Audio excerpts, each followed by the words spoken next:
Yo, guys, it is Red Marble here, back again. And obviously, in the build up to the Sonic the Hedgehog movie, you probably noticed on this channel a lot of Sonic the Hedgehog content. I am a Sonic fan, so I try and get as much out as possible before the big release of the Sonic the Hedgehog 2 movie I'm going to see it on Saturday. So I should have a movie review on that Saturday, and I'll let you know my thoughts. But remember, if you're new to the channel, to like, share, and subscribe to Red Marble. Follow us on Twitter and Twitch, and links are in the description. So, hopefully, some of you guys saw one of my favorite games, Sonic Adventure 2. I posted a video game review on the channel.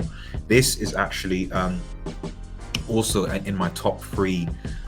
Basically my top three Sonic games, and this I think is the other third one. This is actually called Sonic Generations. It was for Sonic's anniversary quite a while back, and essentially, so it was probably the first kind of, I would say, celebratory anniversary game, because there's not really been any other Sonic game like that that's done it. Eventually, the Adventures and Forces were sort of epic style games, but they didn't really sort of celebrate the franchise. And I thought Sonic Generations, it kind of did. The story was somewhat light-hearted. I bet, it got a bit deep at times. Although it was fairly non-existent when it was there. But in general, the gist of it is basically they start with celebrating Sonic's birthday, give him a cake and everything, all the gang, all his friends. And then before you know it, boom, you see this mysterious creature out of somewhere, and basically all his friends get displaced throughout time, essentially, leaving Sonic to fill the pieces. And he's kind of in this kind of almost void, this colorless void, and it's essentially him trying to basically go back to where things were. He ends up meeting up with his younger self in classic Sonic, and you basically just retrace a lot of the classic levels, Green Hill, Chemical Plants, Angel Island, etc. But also with a modern tan. So you have classic levels and modern levels, classic gameplay, in quote classic gameplay, because it's in 3D still, and modern gameplay with modern Sonic design. And then the story kind of progresses, and you slowly but surely get more of Sonic's characters back. They're freed from being frozen in time effectively, while you try and figure out what's going on.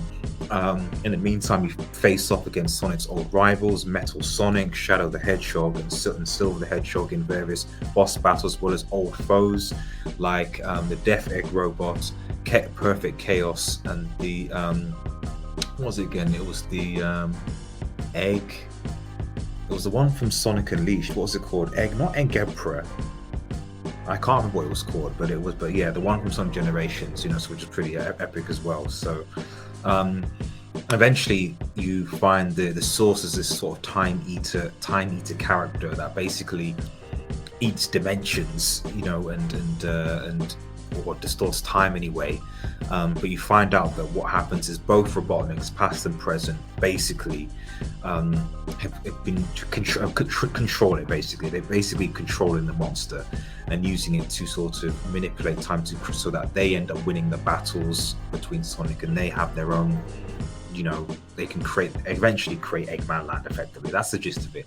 But eventually, as always, you got Sonic and Super Sonic. They both transform and they beat the crap out of these Eggmen, and the whole realm is restored. And that's the gist of the Sonic Generations plot. It's a fairly straightforward plot, light-hearted, but it was good seeing a lot of the old classic levels.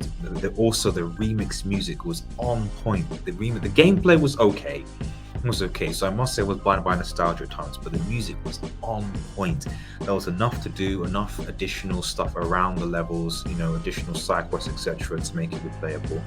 But overall, for me, this was certainly in my top three Sonic games of all time: Sonic Adventure 2, Sonic Generations, and the other one that's going to be coming hopefully tomorrow. But yeah, it was nice. It was a nice game, and I think what was nice about it is that it was released in a time when Sonic games weren't really seen as particularly favorable, and this was kind of almost like after Sonic Colors, this was kind of like the light in the darkness. And Sonic Colors was a solid game.